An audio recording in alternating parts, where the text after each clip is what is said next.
Hi, everyone, and welcome to Off the Record, the sports podcast of breaking news, hard opinion, and a little bit of gibber. I'm Andrew Webster from the Australian newspaper, and I'm joined by Phil Rothfield from the Daily Telegraph. And as of this week, Kia, after he appeared in a television commercial. G'day, Webby. How are you? I feel a lot better than last week, my friend. This time last week, I was dead set. I was under the bat, 4 deep, and struggling big time. Yeah, I could tell. Do you like the Kia ad? I want to know how much you got for it. I can't tell you. Give me a ballpark figure. No, I'm not going to give you a ballpark Guys, figure buzzers at all. appeared in the latest Kia It's commercial. It's very, very commercially sensitive. Is that what they say? 5 figures? I'm not saying. It's none of your business. Yes, Do I ask you what you earned at SEN, NRL 360, all the time. the Australian, Wayne Bennett's book? Do I ever ask you? You ask me those personal questions all the time. I don't. Get on with the podcast, please. Okay. Coming up on the and listen, by the way, thanks everyone for listening to us in our COVID state. I got a bit of nasty feedback on social media saying, next time, why don't you just, take the week off? I just want to make this very clear. You can't get COVID by listening to people with COVID. What about Blake Solly said to me? He said, I tried listening. I gave it 2 minutes and I got sick of you two just coughing. Oh, was that what he said? It made me feel sick. Yeah, so he brushed it. Thanks, Blake. Well, next time you're on 360, I'm going to watch you for 2 minutes. Yeah, right. Coming up on the show today, I've got some breaking news on the new Breakaway Rugby competition, R360, and how they're going after NRL players. We dissect Queensland's victory against New South Wales in State of Origin 2, and we'll take a look at what's really going on at the Manly Sea Eagles. Before we get into it, though, a plug, as always, for our good friends at Code Sports. You can get an annual subscription to Australia's best sports website and app for just $49. It features Australia's best sports journalism. You can get the special discount if you go to codesports.com.au/OTR. Buzz, who's your champ of the week, champ? Well, it's Champ, isn't it? Remember last week I stuffed up when You I said cooked, thumbs called it up. Thumbs up. My Champ of the week, I'm going to give the AFL a rare rap. You love AFL. Well, I don't mind a good AFL game if it's, it's going down to the wire. It's like a good rugby game. I'm not a regular watcher, but I love the way they've come down strong on that idiot Warwick Kappa. What a goose he is.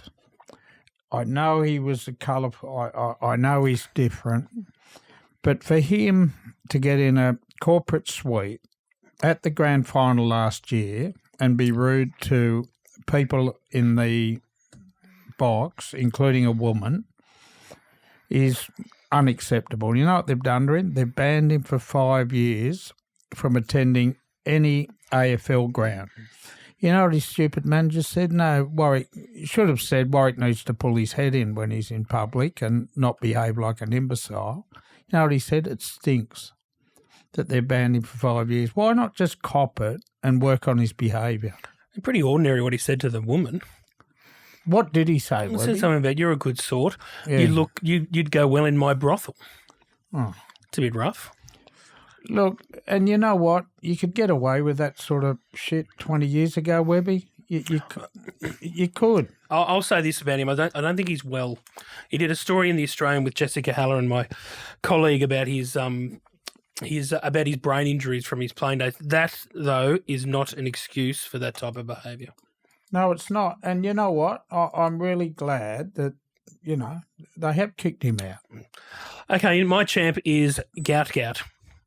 So he races in Europe in the coming weeks, and then he's all set up for his first World Champs in Tokyo.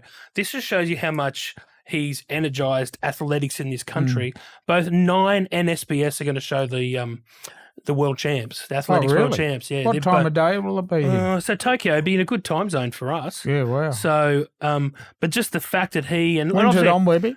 In early September it starts. Yeah, right. But he's I know Lockie Kennedy's done well, and we've got some other great athletes coming through, and we've shown that it's a rare time in Australian athletics. But Gout's the one that's really triggered a lot of the interest. Freeman, wouldn't she? Wouldn't he? Yeah, he would be. Biggest since Kathy Freeman. That's great. It is. So athletics is back. Well done, Gout. Yes. Who's your chump? My chump this week. is the Billy Slater press conference in Perth. And a man under serious pressure, 1-0 down in the series, offended by Aaron Woods' comment that he was a grub. And look, Woodsy and Bo Ryan are struggling a little bit on Triple M. Their ratings plummeted in the last survey, and Woodsy set out, I don't think meant a lot of harm, but he's trying to attract publicity and let people know that he's actually got a radio show. It was picked up by Channel 9. It was picked up by Carl Stefano. So he said something quite outrageous. Now, it got to Billy. I don't think Billy is a grub. He might have played a bit dusty, but I think he's a really good human being. Yeah. But he could have made his mental health views known without bringing Paul Green into it. And that's the mistake he made, and it very much upset Amanda Green and the kids that, that their dad was brought into it again. And when they say he wasn't suffering depression, it was more CTE and the scars of head knocks that he played with during his career.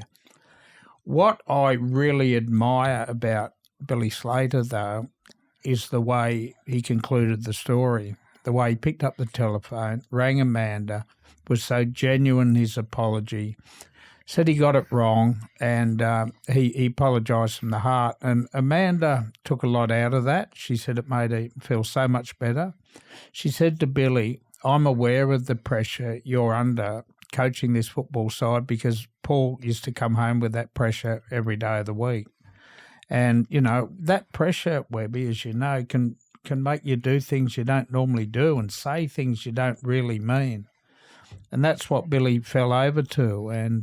But it was a nice way to close the story. Oh, it just shows you what a class act Billy is. Yes. I went back and listened to Woodsy's comments in full from that segment. It was so lame, Buzz. It was so tongue-in-cheek. And he was talking about but Billy the trouble the player. is when you say that on a radio show, I get it. News.com, Daily Mail, Telegraph Australian, Herald will pick it up. You often lose the context and the attempt at humour and G-up. I get that, but that's not Woodsy's fault. No. That's just to me, it's a lesson. If you're going to react to something like Billy is, don't react to what someone's told you or what you've seen on news.com. Yeah. You got to go and listen to it like I did this week. But Webby, as I do, a lot of these FM radio stations do this stuff for publicity. Sure. It was a stunt gone wrong. But it was. Did you listen to it? It was lame, mate. It was. He was tongue in cheek. They were laughing as they were saying. Well, I tell you what, it's created a lot of division. I can tell you something. I wouldn't like to see Gordon Tallis right now in the same room as Aaron Woods. I reckon it'd be on physically. For God's sake. What? Because of what he said. I spoke to Gordy about it in the green room. He's not happy about it. For God's sake. We are allowed different opinions to you. I know. I'm saying. Do I sit here and rip everyone's being very, very. I think Queensland is being very self-important over Aaron Woods calling someone a grub when that term is used more than any other word I'm trying than to tackle explain to you, in rugby league. It was lexicon. a publicity stunt. Okay. What's your chump, which I can rip apart? You. Yeah. You taking the easy cash from Kia. Mine is the New South Wales government for blocking South Sydney from playing any matches at Allianz Stadium. Yeah. I think it's ridiculous. It's the Roosters' It's not home. Any matches. They've said they can play 3 matches there. No, well, they've blocked them from returning to Allianz full time. Yeah, full time. But they wanted 7. In the next couple of years. Don't they have a contract at Homebush? They do have at Sydney Olympic Park. Yeah, they do. Right. But they also wanted, it was supposed to be a refurbishment there. I don't really care about the whole who's got a contract where or whatever. But a contract's a contract. Oh, yeah, good as gold. But also, under that contract, there's supposed to be major refurbishments to a core stadium. Well, didn't the government say they've spent $120 million out there? 70 million of it was to get it up to safety compliance. Right. I've seen the contract. Regardless, and I know this is a very passionate issue for our good friend Nick Politis, the Roosters chairman, and that's what I love about Nick. And it's he was a real driving force behind Allianz, but I just think Sydney should have a stadium policy where you play the best games or the right games at the right venues at the right time. And But South Sydney playing out there is ridiculous. But I have a very, very easy solution to this. And rather than the government saying, South, you're not playing there, or telling people where they play, what they've got to do, Webby, is revamp that stadium. Don't bulldoze it, but turn it into a rectangle, 80,000 seats, and put a bloody roof over it for 500 million, right? Yeah. And Southside would be happy to stay there. Yeah, well, Buzz, if you read my copy in The Australian this week, they were discussing it, a $400 million refurb with that very thing in mind. Yeah, and that's what they should do, and it would solve every problem. Because right now, Webby, Allianz Stadium's not good enough for major events. We can't hold Origin. We can't hold World Cup big games there. We can't hold grand finals there, and they spent nearly $1 billion on it. It was a waste of money. And the playing surface has the drainage of a suburban ground. Well, yeah. Which is crazy. Yeah. It's pathetic. I know, I get that. So what we're going to do, you know as well as I do, Melbourne kill us for stadiums and for major events. Brisbane have got the Olympics coming up, and their stadiums are going to be spectacularly great. They really are. So Sydney's just going to be left with that shit heap at Homebush, and we need to do something about it. But I'm sure if they did that, what you're saying, then South South would. Yeah. But I don't think it's all under the one. They're all taxpayer-funded stadiums. Yes. So where South are playing, say, the Dragons or Cronulla at home, that game should be at Allianz. If they're playing a big game against the Bulldogs, that should be at Accor. Yeah. That's what a smart sporting infrastructure should look like. Every schedule should be strategically done around who you're playing, what time the game's on. So you're basically saying what I just said. No, I'm not. That's exactly what I said. I'm just saying it's a bigger story. You'd need 5 podcasts to go through the pros and cons of stadiums. What I just said was you should be playing the right games at the right stadiums at the right time. Right, okay. You with me? You're very narky today. I'm not. Go on, what's next? News stories? Your enthusiasm's great. Yeah. Okay. You heard it here first, unless it doesn't happen. So have you heard about this R360 Breakaway Rugby competition? I have. It's a Grand Prix competition that they're trying to get up. It's being pushed by Mike Tindall, who former England captain. The Saudi Arabian money is speculated about, but not necessarily there. But if it is, then that's going to change. What sort of brass? Well, they talk about the competition they want to get up and running is going to cost a bomb. I know people have seen the proposal, and they said unless they have that sort of money, then it's not going to happen. So they want to get the best 360 rugby players in the world. Now, I can tell you exclusively to our off-the-record listeners that they're starting to make approaches to NRL managers looking to get NRL players. Yeah, right. Anyone in particular? Well, I think they're just looking at players who have played union before, right? And that'll bring in players like Angus Crichton, Cameron Murray, Kohler from Manly's a name that I've heard raised. Newington boy, mate. And Newington boy. So I think because rugby league have been so wise in pinching rugby union talent from those private schools that I reckon that this is that it's going to be in reverse. It's interesting because I spoke to Mark Nawanga-Ngātawizi's manager last night. Great pronunciation. Yes, he's under contract to the Roosters till next year, which means he's a free agent to talk to rivals from November, Webby. And he would be perfect for this. But look, do you think it's got legs? It all depends on whether the Saudis get involved. Because it's going to need that amount of money. At the moment, they've just sort of put it on. And what would it be, a 12-week competition? It's I think like a bit golf, yeah, very much of that ilk. Playing all around the world. Are rugby union worried about it? Rugby Australia, they said to me a couple of weeks ago they're okay, but they're okay because they feel like they've got basically everyone except for Taniela Tupou stitched up in the near future, but it seems to be more of a concern for Northern Hemisphere clubs because club rugby in the UK is struggling.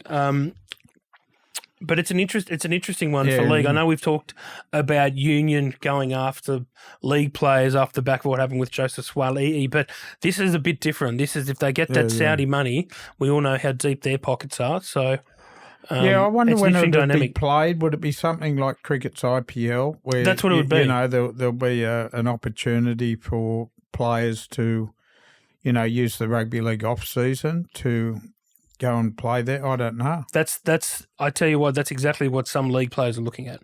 Yeah, right. I wouldn't be bad, wouldn't they? They're talking about games in Buenos Aires and New York and right. Barcelona, Brazil, Yeah, right. exotic locations. Well, I guess it'd work, you know, particularly if you had the profile here in Australia of rugby league players being part of it.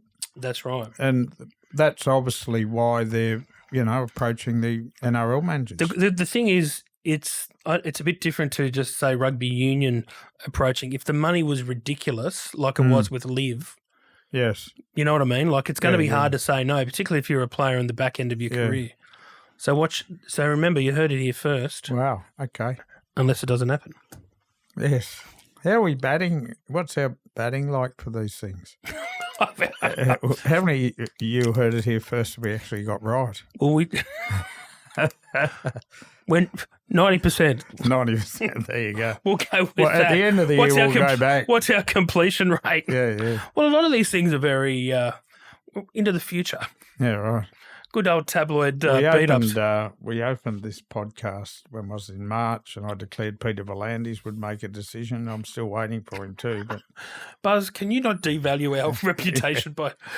mate. I've always given it I've always said, you heard it here first, unless it doesn't happen. Righto, let's get into the story of the week. State of origin. Yeah. I tell you what, it was a weird old game, wasn't it? Because of the weather and the way that Queensland got out, the New South Wales come back. It was a lot better game than the first one. It was more intense. Yeah, it was. I will say, look, gamble responsibly, but some of us may have had a bit of a piece of Cameron Munster at $13 for man of the match. Really? It was all set up for Munster to play the game of his life, and that's what happened. Harry Grant had a great game, but $13 I thought for Cameron Munster.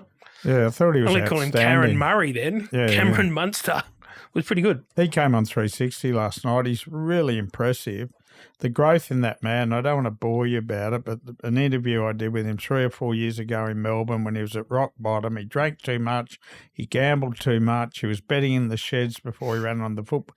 Then you look at him the other night and the leadership. I asked him last night, what did you say to the players when you had them in a huddle? There was 2 points different and they were coming home all over the top. And, you know, he couldn't repeat the words he used because it was obviously, you know. But I was just so impressed, Webby.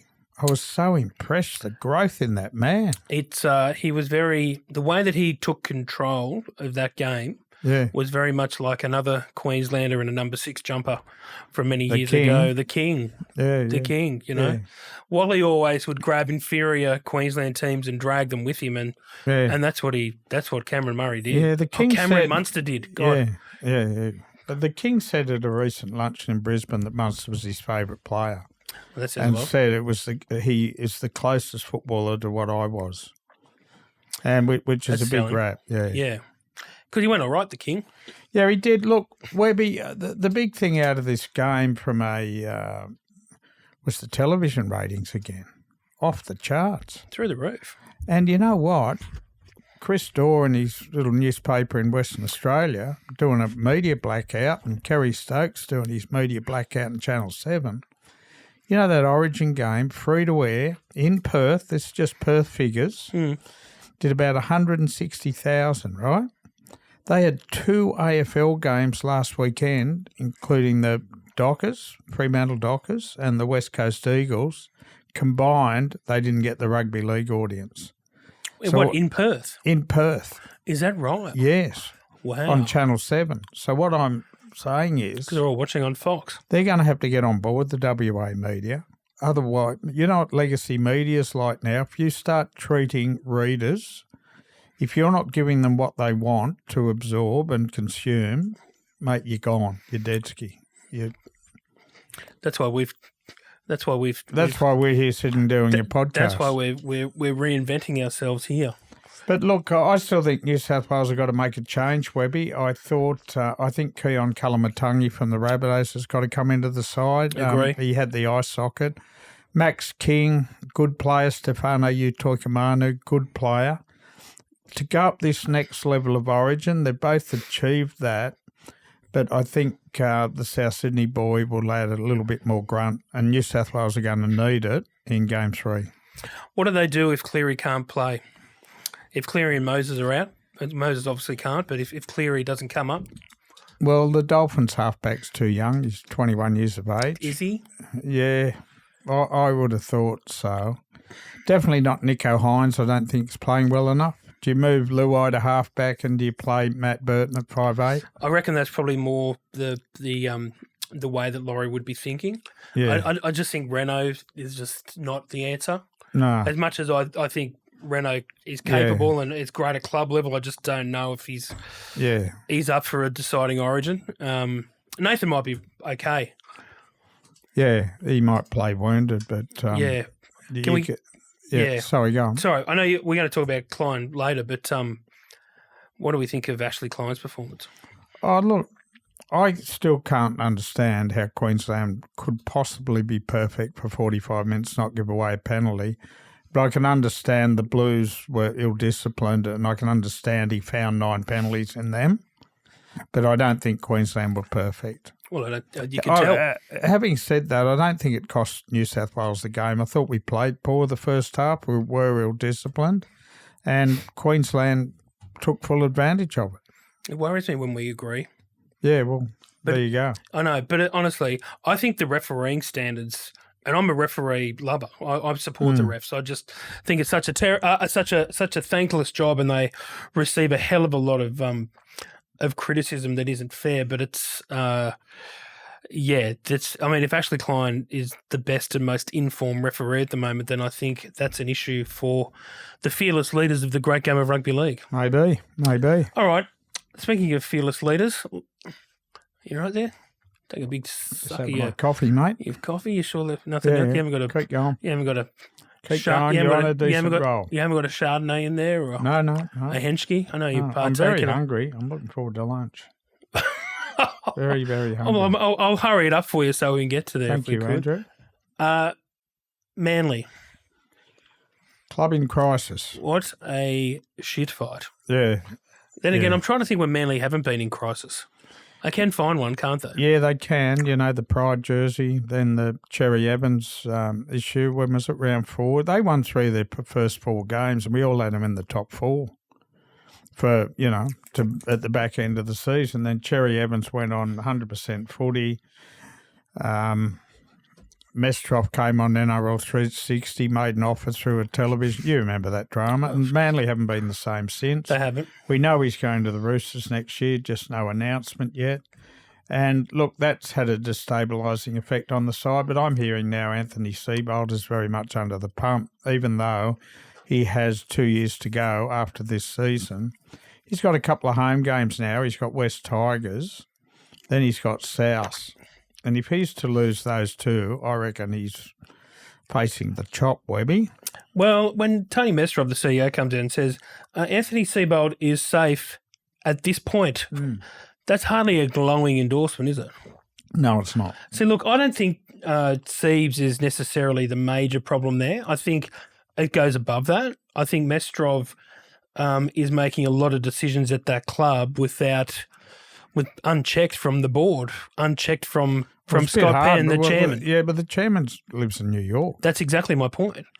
Now, you mentioned Nick Politis. Nick Politis in a 24-hour day, I reckon, would devote 6 hours to the Sydney Roosters, and the other dozen is awake to his car dealership and investments. Scott Penn is permanently in New York. And these days, chairmen, I know, around every club are a lot more focused on the rugby league operation. And you make a good point. I like miss.To. He sells out Brookvale Oval every week. He sells out the corporate suites and the Hill and all the, season tickets. But, mate, they got to start winning footy games. 100%. I know when they start having, responding to negative fan reaction to how they're playing. There's one way to change that. That's to win football matches. I can't wrap my head around the idea of Seibold going into a general manager of football position when he's made the finals once in his in his 2 years previous to this. He's got all and also with Mick. Now this is no disrespect to Mick, but is Mick ready to go into a full-time NRL coaching role? Well, how ready do you want him to be? He's assistant to Ricky in Canberra, assistant to Brad Arthur at Parramatta, and now an assistant to down at Manly. Yeah, but he hasn't been a full-time assistant. No, but, because he's got a very, very well-paid job at Fox Sports. He tells me the only sessions he misses at Manly are captain's runs and game days. So, look, he is very much – I think he's modern. I think he's really switched on. I think he's got a great relationship with the Manly players. And, yeah, okay, you can bring Jason Demetro and you want. You can bring Brad Arthur in if you want. You could bring any of the blokes who've already had a whack. I'd be going after Josh Hannay. Would you? Oh, yeah. You're not a rap? Oh, no, well, absolutely. I've got a rap on him. He's the next assistant coach ready for a head coaching job. Well, what about Willie Peters in the UK? Yeah, sure. He's been a Manly before. It didn't go too well, but that wasn't Willie. There are a few coaches under the pump, mate, right now. There's a lot of coaches under the pump. I just, I think that club has lacked leadership from the top for some time, and you can see it. Yeah. And that's why I think, Buzz, in hindsight, they should have flicked Cherry Evans when he said he was gone. What flicked him? But he was under contract for $1 million, mate. Well, let him go to another club. I would have taken the captaincy off a player who came out and announced, I no longer want to be at this club. He's captaining the team. I would have taken the captaincy off. I know, but I would have said you're free to go to the Roosters now. Sure. That's what I would have done. Yeah. Because I just think, from what I'm told, the playing group... Adam O'Brien's going awful in Newcastle. You're going to blame Peter Parr and Phil Gardner? Or do you blame the coach? I think winning and losing stops with the head coach. They need to take responsibility. I'm not talking about the wins and the losses, Buzz. I'm talking about the overall running of the club and this whole succession plan. I don't know why Anthony Seibold is considered the general manager of football in waiting when he mightn't get to the finals. Des Hazard at the Gold Coast, whose fault's that? But not necessarily Des's. Yeah, well... I don't know, Webby. Look, Jack, as you know, his old motto was winning starts in the front office, with the administration. I don't know about the Titans. They just don't appear to have a winning culture. They don't. But is that Des's fault? No, I don't think it is. I think Des just seems... Could Josh Hannay fix that? He's your next choice. I don't know, Webby. I know, but I'm talking about Manly. I just think the whole idea of a succession plan without Anthony Seibold proving that he's the right man for the job is too far ahead of itself. He's got all his degrees, hasn't he? Been to Harvard and he's been to Oxford. He has. That's so nasty. It's not nasty. I'm here defending him. You're the one getting nasty. I'm not being nasty. You can be a horrible man sometimes. I learned from the fucking best. Yeah. Let's not do Friday afternoon recordings from now on. You stop getting food poisoning, COVID, and back cancer. Back cancer. Well, that's where it was. Back melanoma cancer. Yeah. Thanks for your kindness and support's been ridiculous. But I went to your doctor's surgery and got your file out, I'd need a fridge trolley. Are you fair income into me about health? Yes. Have a look at you. Look at your head. Yeah, you haven't had the air conditioner on today in here. Move on. It's Andrew, not Nick. Yeah. Let's just wrap up on the cricket. Labashang punted. Gone. Yeah. Sliced. About time. We hadn't made 130 innings. Yeah, right. I can't believe Tim Payne and Justin Langer came out swinging for him and said, no, we can't get rid of him. It says a lot about the lack of top-order batsmen in this country. Well, who did we use at first drop? Number 3 over at the all-rounder? Cameron Green. Yeah, so... I don't know. I think that experiment's done. So we took Labashang and Cameron Green into that World Cup final at Lords, and I am no cricket expert, but that's why we lost the game. Neither of them got runs, okay? And it was a very, very close finish, and we had people like Inglis and Sam Konstas sitting on there, not getting a start. And this change for the West Indies is long overdue. I agree. I don't know if Konstas in those conditions would have made a difference because I think he's still got a lot to learn with a swinging ball. He would have done better than Green. Well, we don't know that. Well, I don't agree with Green at 3, but mate, he's an all-rounder who can't bowl at the moment. I agree. We have an all-rounder, Bo Webster, in the side. Now, this is Ben Horn, Crash Craddock territory, not mine. But, mate, you've only got to be a casual observer to know they seriously got it wrong. Yeah. The selectors did. Now, if this was in rugby league, around an Origin game, there would be the world's biggest pile-on. Who were you batting at 3 for New South Wales in Origin 3? Yeah, well, I was really, really disappointed the way we played there, Webby. Oh, yeah, we're a better side than South Africa. No, exactly. It sort of devalued the concept in a lot of ways. And you know what? I hope when Sam Konstas opens the batting in the West Indies, they don't try to shackle him and tell him to put his adventurous style, away and just play Test cricket. I think he needs to be able to play that type of cricket when it suits. Well, because you just can't let you, like, if you're opening the batting, you can't. He mightn't be. He's not David Warner yet. No, but what got him to this stage, onto the doorstep of Test cricket and to that Boxing Day knock in Melbourne, was the fact that he is prepared to take a risk. Yeah, but you need him making more than 66 off. Oh, well, 30 balls. Okay, let's get him to go and block for 2 sessions and finish up LBW. No, sometimes, if in Test cricket, if you're an opener, you have to play to the conditions. You've got to get a little bit more modern, mate. Test cricket. All right. Well, yeah. What do you want him to be, Jeff Boycott? No. I'm not saying that, Buzz. I'm not saying that at all. Did you ever see Boycott bat? No, I didn't. I'm not as old as you. Hey? But you got to value your wicket. You got to value your wicket a little bit. Yeah. Would you shut up? I'm not saying that he's going to bat like be a corpse in pads. I'm not saying he should be that.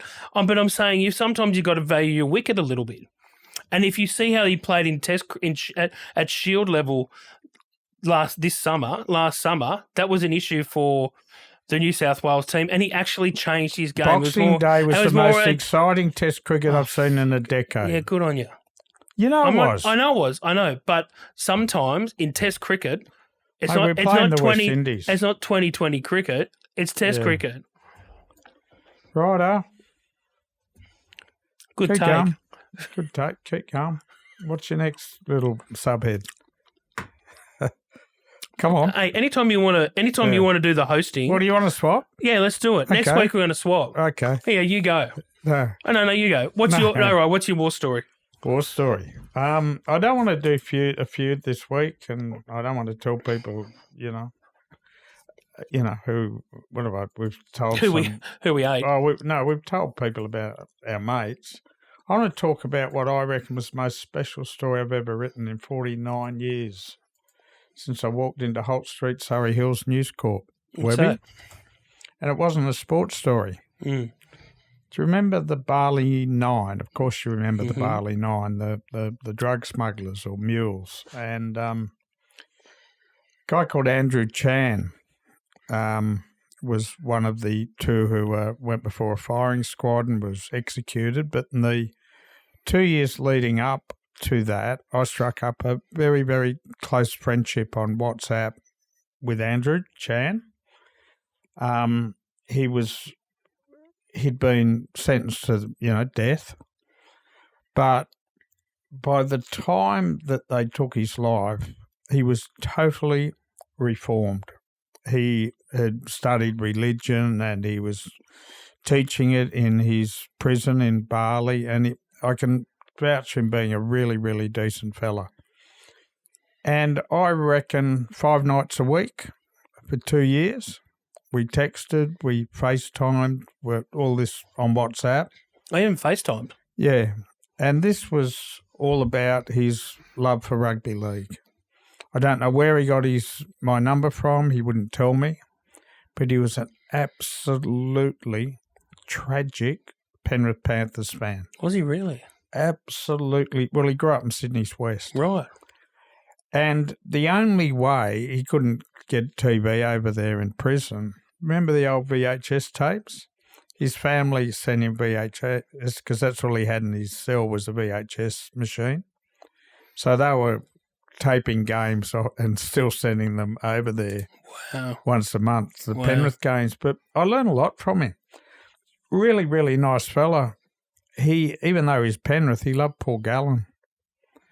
And I took Gal to a coffee shop and we rang him and Gal spoke to him and he was so, chuffed by it. Yeah, wow. He really was. And I didn't want to write a story about it, but about 3 weeks out from, when he was taken to the island and shot, he said to me, mate, you should do a story on me.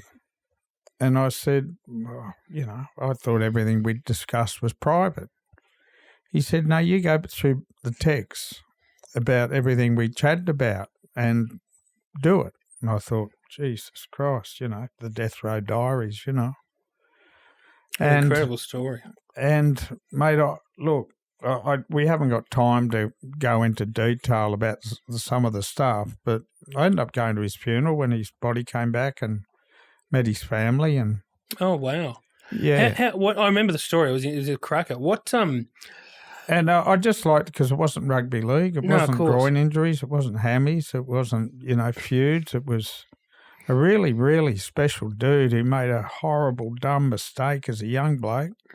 He was living around the cross and, What were your emotions like when he died? Oh, I was terribly sad, mate. Terribly sad.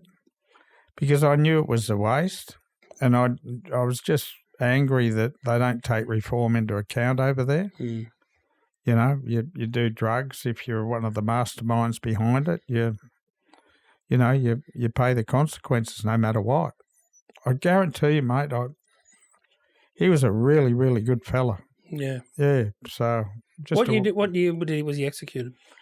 2017, I think it was. 2015, yeah. Just a sec, I think I did a couple of notes. Yeah, he was arrested in 2005 and he was executed 10 years later. So he had 10 years to sort his life out, which he did. And yeah. It's an incredible story. Yeah, I get emotional now talking about it. Yeah, I can tell you are. I really do because, but I was glad that I could tell his story in that I wanted to show, and why I agreed to do it, I wanted to show the world that he wasn't an arsehole. Yeah. That he was after a quick dollar. And like a lot of people who, You made a grave mistake. Yeah. So there you go, Webby. Good stuff, Buzz. Yeah. Okay. Fearless forecasts. Fearless forecasts. Wow. What do you got? First. You go first. Well, I can't go past. It's an interesting Origin 3. I can't go past Queensland at $2.90 off the stick. Wow, that's a pretty good price considering what they did in Game 2. New South Wales lots of injury concerns. $2.90, get on. And what do you got? Well, I'm going to give you a little scoop on that game. Yes. Despite the calls to sack Ashley Klein, and I can tell you Laurie Daly is 24 hours after the event is still absolutely filthy about the 9-0 penalty count until the 45th minute. Graham Annesley has been through the video. He has reported back to Andrew Abdo and Peter Philandis that there was basically nothing wrong with his performance. There might have been one or two minor occasions where he could have blown a penalty to Queensland, so he's been given a big tick. Unless he has an absolute shocker in a club appointment before he is certain to be reappointed. So the Blues aren't going to like that. But Ashley Klein to referee again is my forecast. There you go. Yeah. Well forecasted. And the Blues, I'm telling you now, Do not waste your money, Andrew. The Blues will dead set blow them off the park. Will blow them off the park. Let's see. They will. I'm trying to help you. Gamble responsibly and do not touch Queensland. I don't know you listeners, but I found Buzz very annoying Oh, did in you? the last sort of 40 Not for the to first 50 time. minutes. Not for the You're first very dismissive and rude, and you're very time. Well, cranky. some of your crap today, I've had to hold you to account. What do you mean? Oh, it's stadium rubbish. What stadium rubbish? Well, you he end up making the same point that I did, you gibberer. You're making the same point No, as me. I didn't. You're losing your mind. Yeah.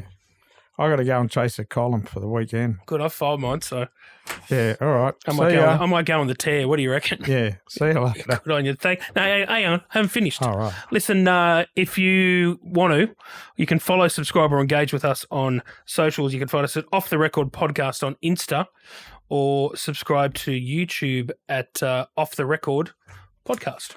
Beautiful. See you, Thanks, Webby. guys. Thanks, Bye. Buzz. And, guys, just to make it clear, we've been a bit all over the place with being sick and other things going on in the last few weeks. We will be back at our regular time of Wednesday morning from now on.